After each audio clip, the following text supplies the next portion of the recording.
저는 여러분들과 함께 성공 같은 실패, 실패 같은 성공, 이런 제목으로 말씀을 같이 생각해 보겠습니다.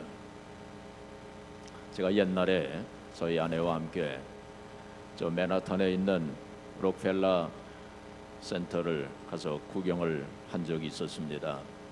이 존 록펠러는 우리가 잘 알고 있는 것처럼 그 당시 세계 최고의 부자였어요.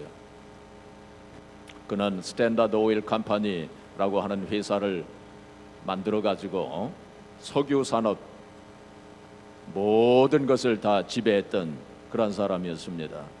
나중에 1911년에 그 독점 금지법에 의해서 그 스탠다드 오일 컴퍼니가 33개 회사로 나누어졌어요.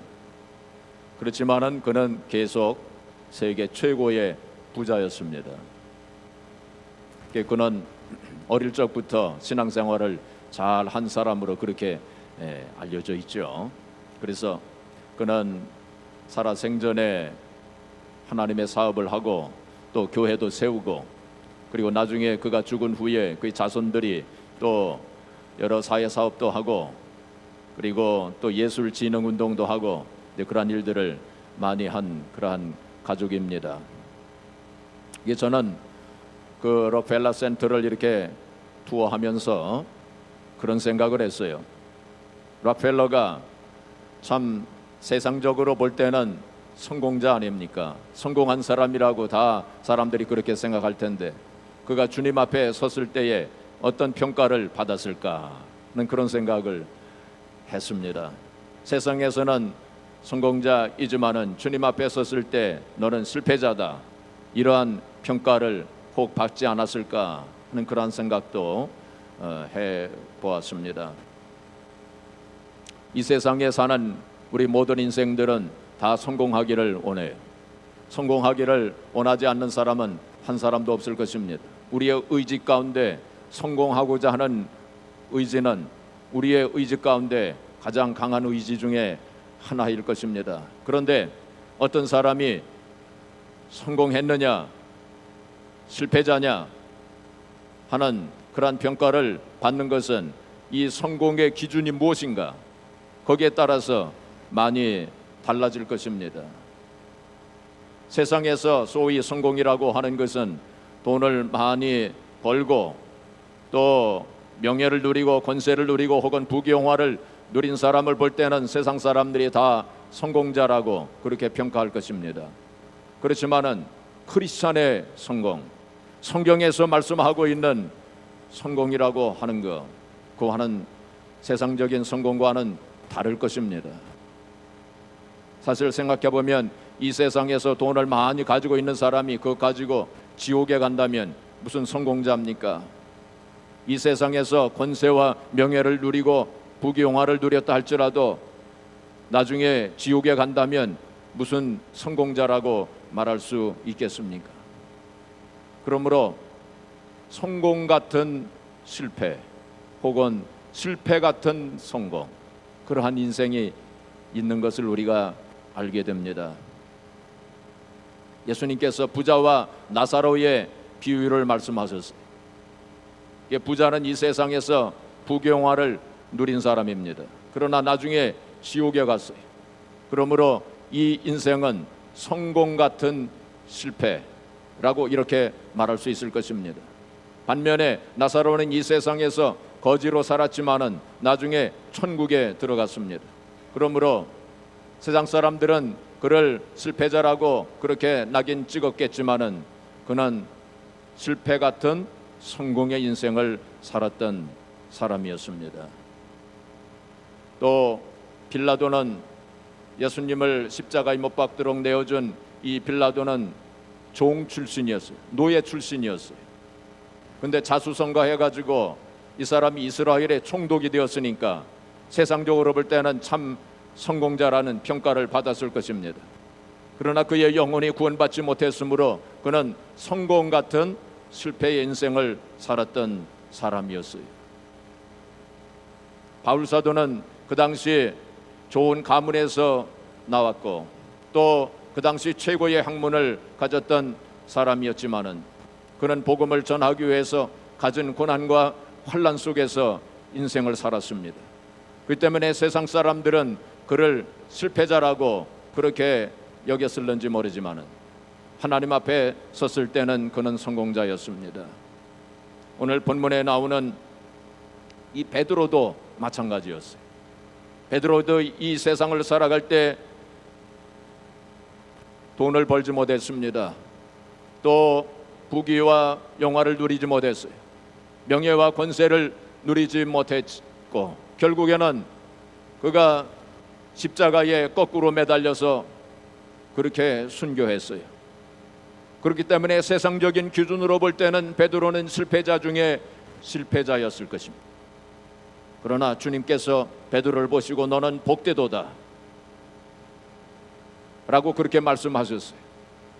그래서 베드로는 성공자입니다. 주님 앞에 섰을 때는 성공자예요.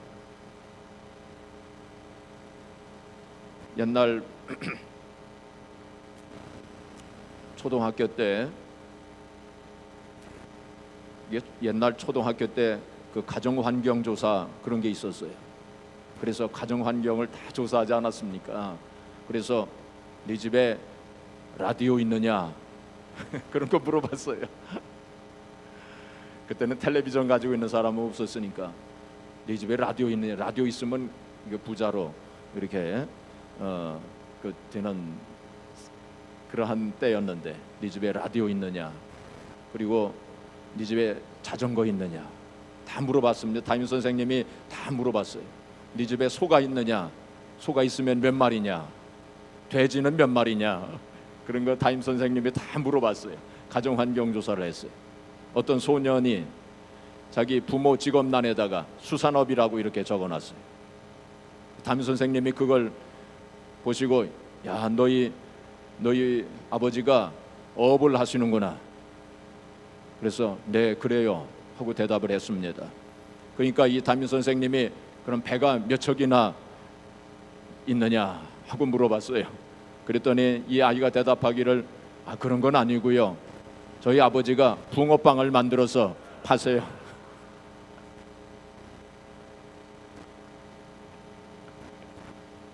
그러니까 참 이 소년이 참 붕어빵을 만들어서 파는데 그걸 수산업이라고 했으니 참 그 상상력이 참 풍부합니다. 근데 이 세상에 살면서 비록 붕어빵을 만들어 판다 할지라도 주님 앞에 섰을 때 너는 성공자다 라고 그렇게 평가를 받을 수도 있고, 이 세상에서 아무리 재벌로 살았어도 너는 실패자다 라는 평가를 받을 수가 있어요. 자, 그렇다면 크리스찬의 성공의 기준은 무엇인가? 성경에서 말씀하고 있는 성공은 바로 무엇인가? 우리가 어떻게 하면 정말로 하나님 기뻐하시는 성공적인 인생을 살 수 있을까? 그것을 오늘 본문을 통해서 한번 생각해 보고자 하는 것입니다. 예수님께서 오병이어의 기적 사건을 일으키신 후에 예수님께서는 산으로 홀로 기도하러 올라가셨어요. 그리고 제자들만 이제 배에 타서 이제 갈릴리 호수를 건너게 되었는데 풍랑이 크게 일어나 이제 제자들이 큰 고난에 처하게 되었습니다. 그때 예수님께서 산에서 내려오셔서 바다 위를 이렇게 걸어오시는 제자들이 예수님이신 줄 모르고 두려워가지고 소리를 질렀다고 했습니다. 그때 예수님께서 제자들에게 안심하라, 나니 두려워하지 말아라 하고 예수님 그렇게 말씀을 하십니다. 그때 베드로가 얼른 말씀을 드리기를, 주시거든, 만일 주신 주님이시거든 나로 명하여 물 위로 오라 하소서 하고 이렇게 말씀을 드리니까 예수님께서 오라 하고 말씀하십니다. 그래서 베드로가 이제 배에서 발을 떼어가지고 물 위를 이렇게 걷는데, 걷다가 바람을 보고 무서워가지고 물속으로 빠져들어가게 되었습니다. 그때에 베드로가 주여 나를 구원하소서 하고 손을 내밀었어요. 예수님께서 얼른 손을 내미셔가지고 그를 붙잡아서 배 위로 올리시고 구원하셨다고 하는 것이 오늘 본문의 말씀입니다. 간단한 사건이지만은 이 말씀 속에 우리가 어떻게 하면 크리스천의 성공적인 삶을 살 수 있을까? 베드로는 어떻게 하여 성공적인 성도의 삶을 살았는가?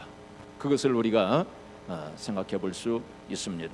첫째로 베드로는 말씀에 근거한 인생을 살았어요. 무슨 인생을 살았어요? 말씀에 근거한 인생을 살았습니다.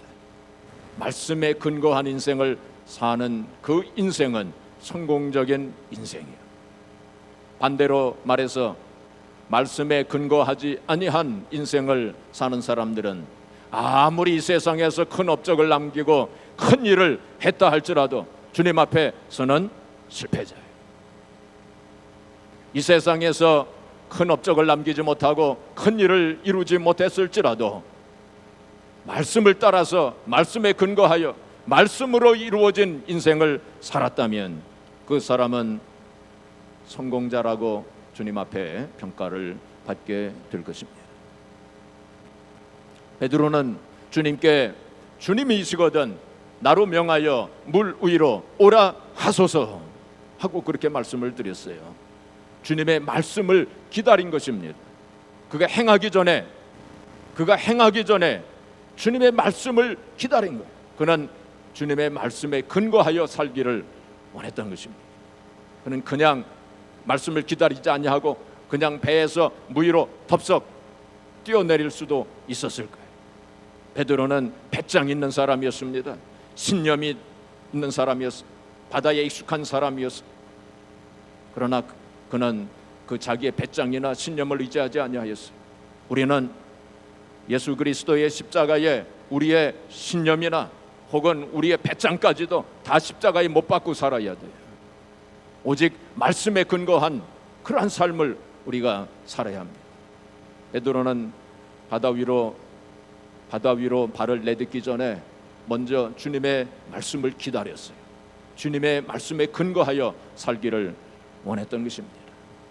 자, 그런데 여기서 우리가 한 가지 주의해야 될 일이 있어요.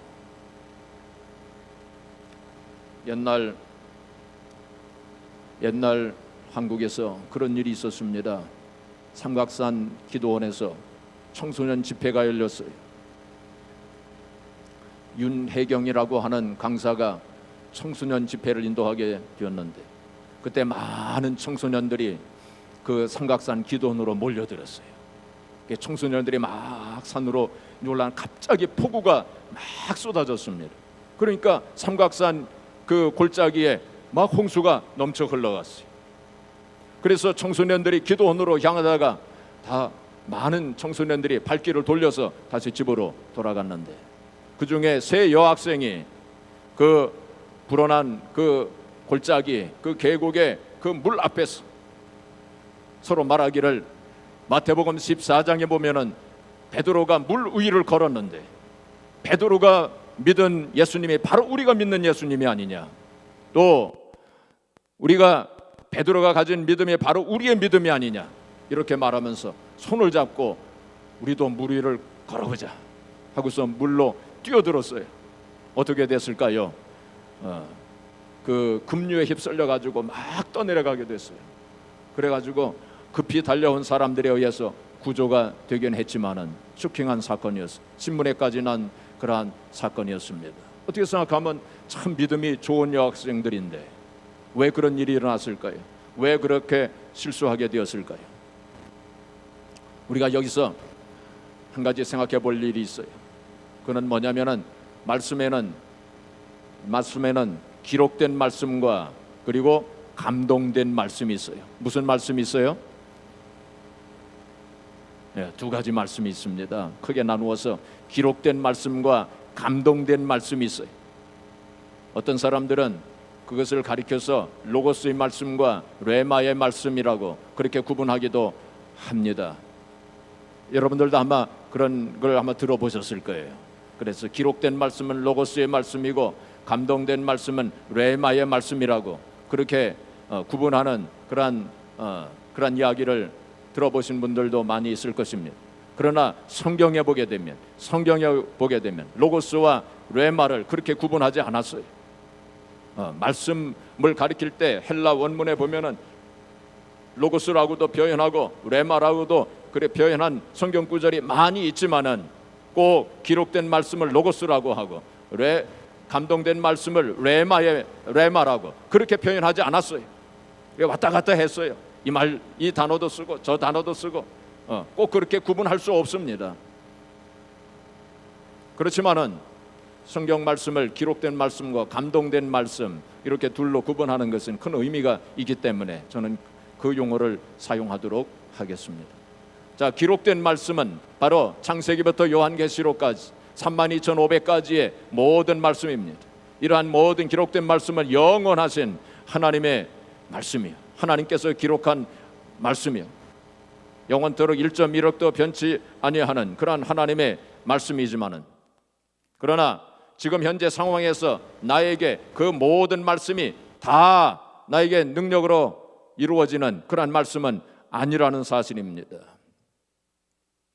그래서 우리가 보게 되면 철학자들이라든지 문학가들, 이러한 사람들이 성경을 얼마나 많이 읽습니까? 또 성경을 또 많이 연구하기도 하지만은 그들을 통해서 하나님의 말씀의 능력이 나타나지 않습니다.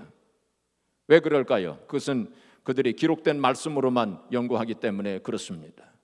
바로 감동된 말씀이 있어야 돼요. 감동된 말씀이 있어야 됩니다. 우리가 하나님 말씀을 대할 때에, 하나님 말씀을 대하는 방법은 우리가 성경을 읽거나 혹은 듣거나 혹은 공부하거나 혹은 암송하거나 그리고 또 뭐죠? 묵상하거나 이렇게 하나님 말씀을 대하는데, 이렇게 하나님 말씀을 대할 때에 우리의 심령 속에 부딪혀오는 말씀이 있어요.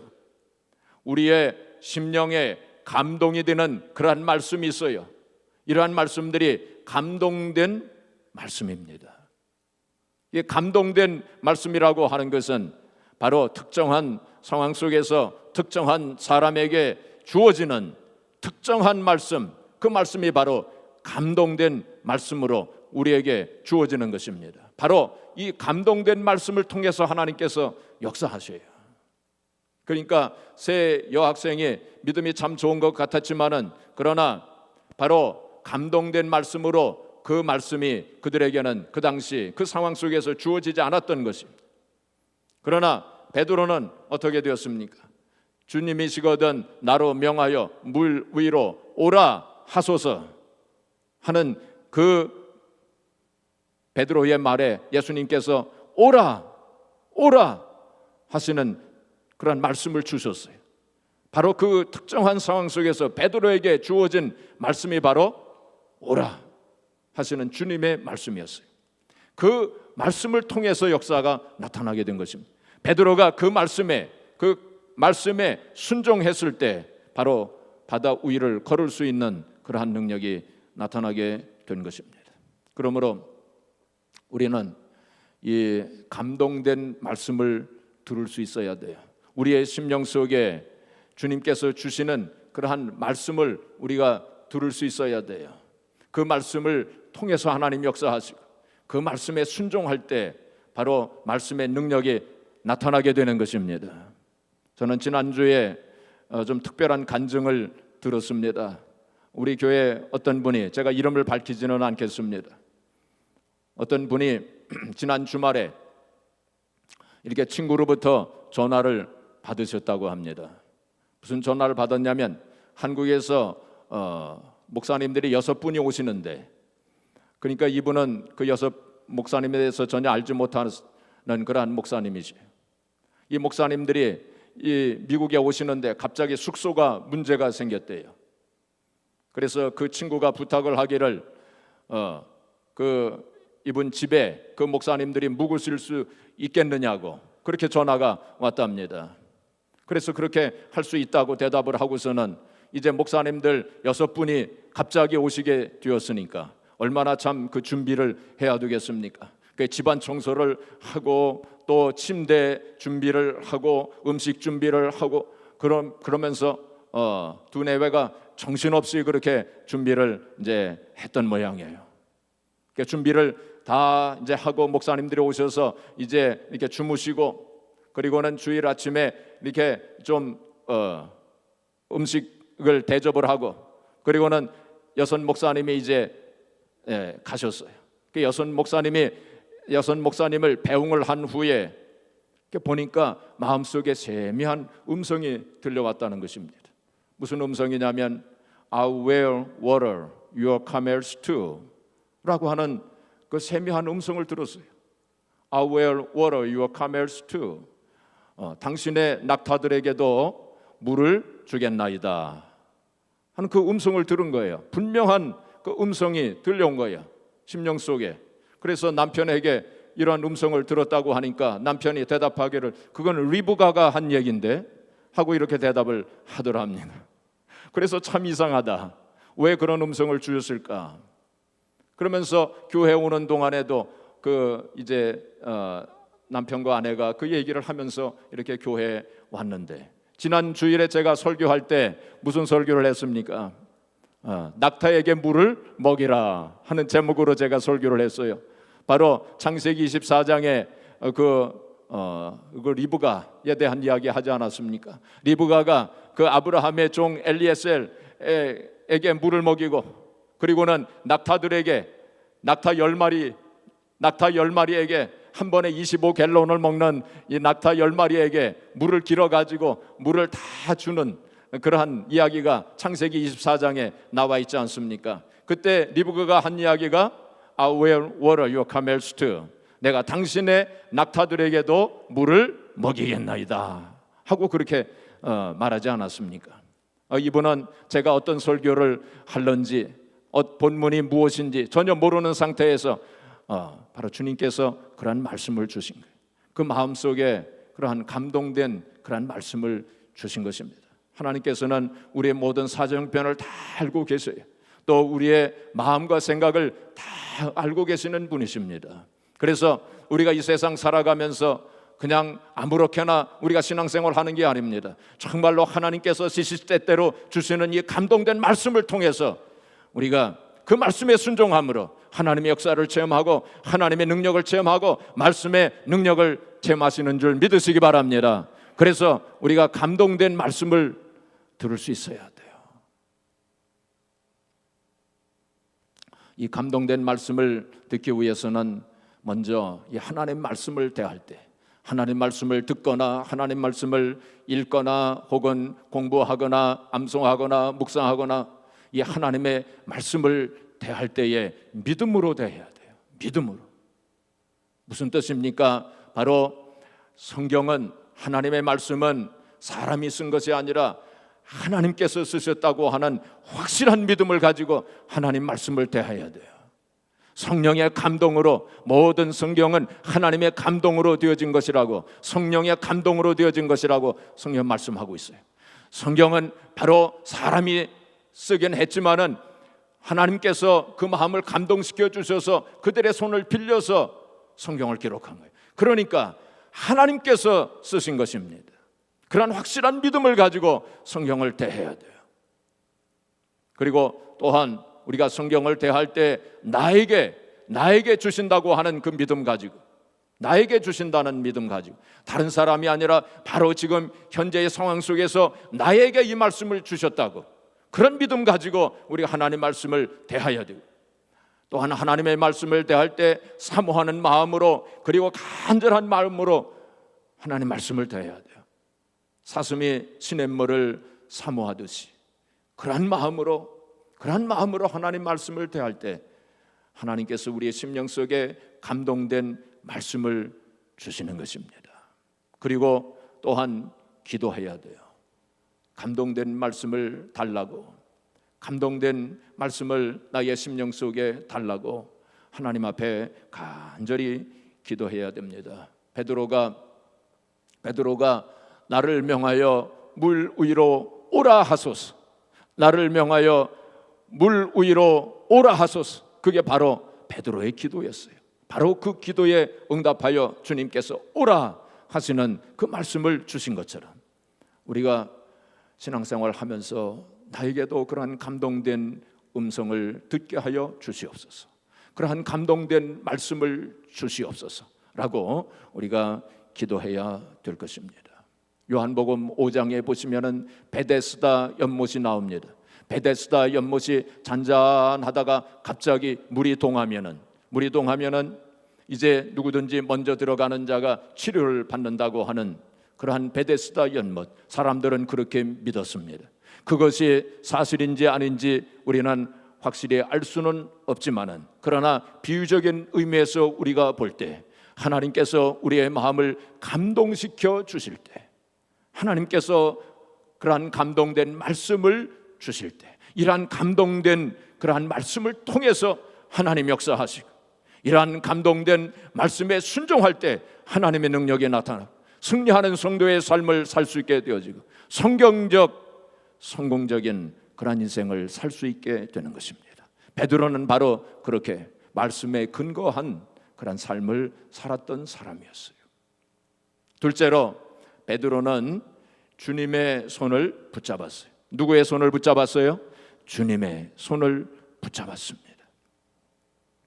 베드로가 물 위를 걷다가 바람을 보고 무서워가지고 물속으로 빠져들어갈 때에 주여 나를 구원하소서라고 소리를 질렀어요. 그때에 주님께서 손을 내밀어 그의 손을 붙잡고 번쩍 들어 올려서 그를 구원해 주신 것입니다. 베드로는 바로 주님의 손을 붙잡았어요.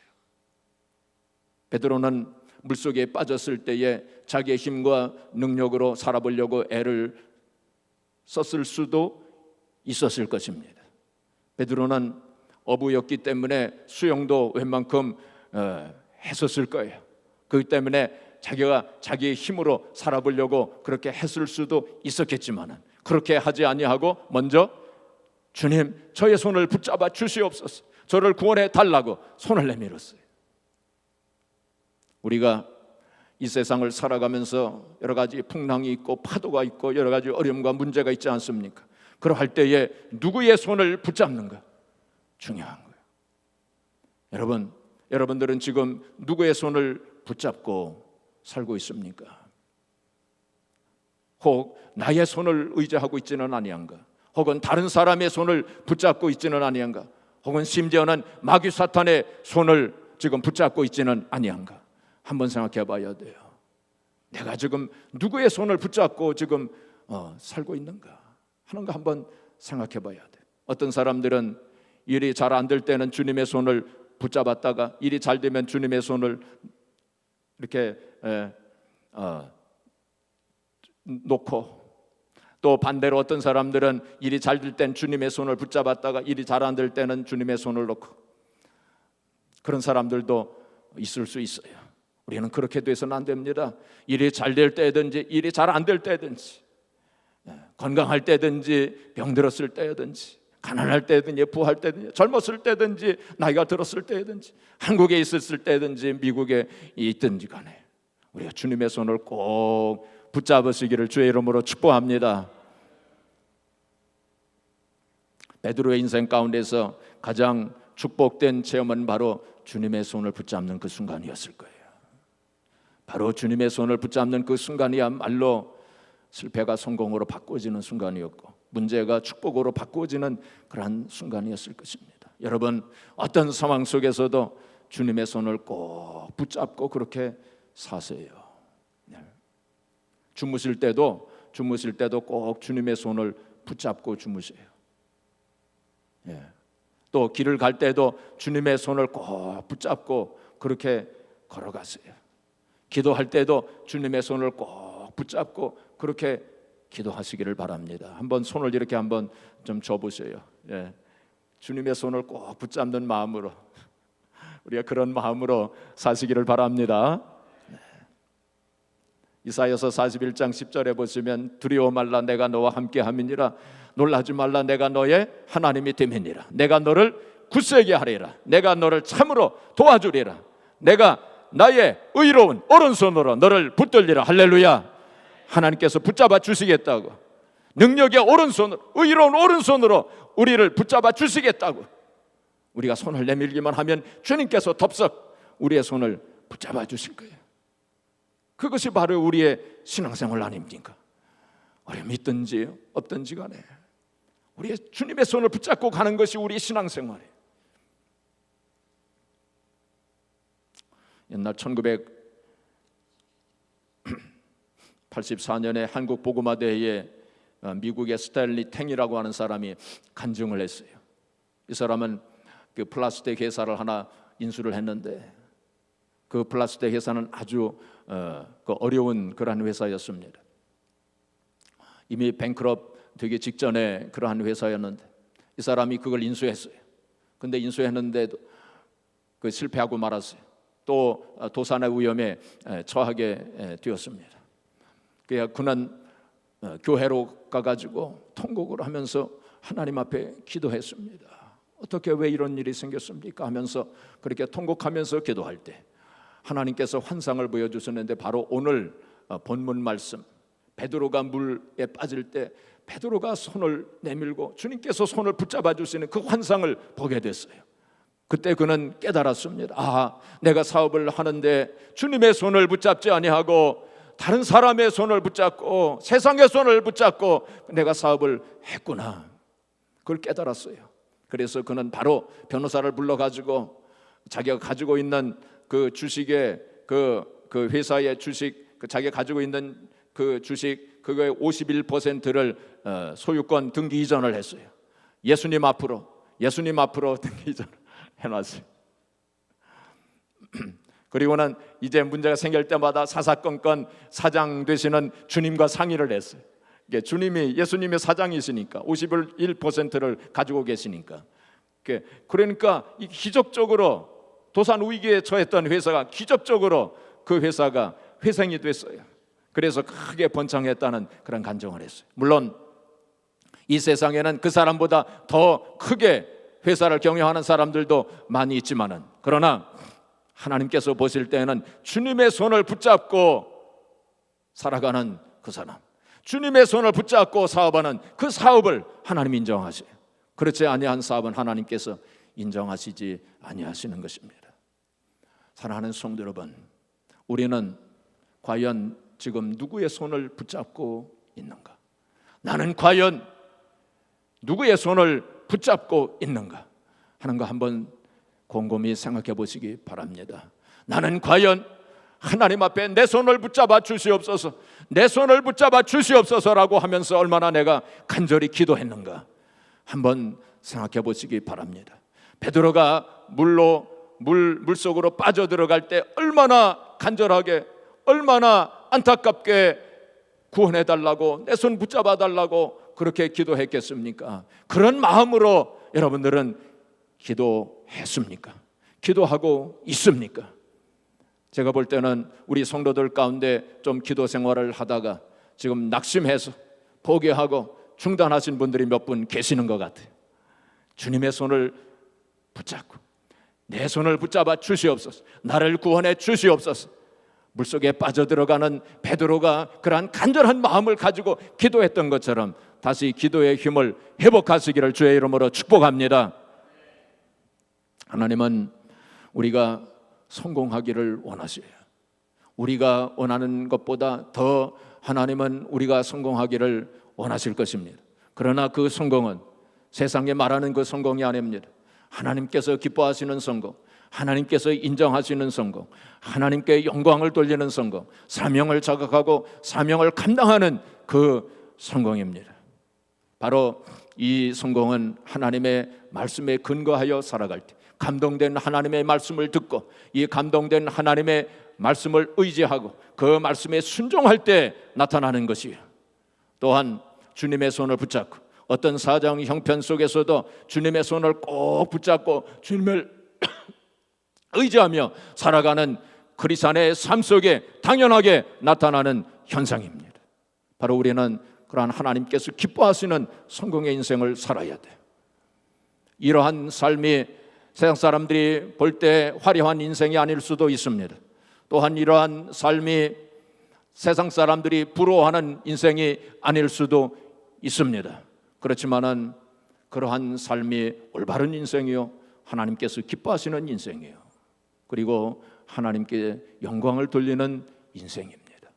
저와 여러분이 이 세상 살아갈 때 이제 남은 여생 한 번밖에 없는 우리의 인생, 참으로 하나님께서 기뻐하시는 삶이 되어지고 또한 하나님께서 인정하시는 크리스천의 성경적 성공적 인생을 살아서 하나님 앞에 영광을 돌리고 또한 하나님의 영광을 보는 저와 여러분들이 되어지기를 주의 이름으로 축복합니다.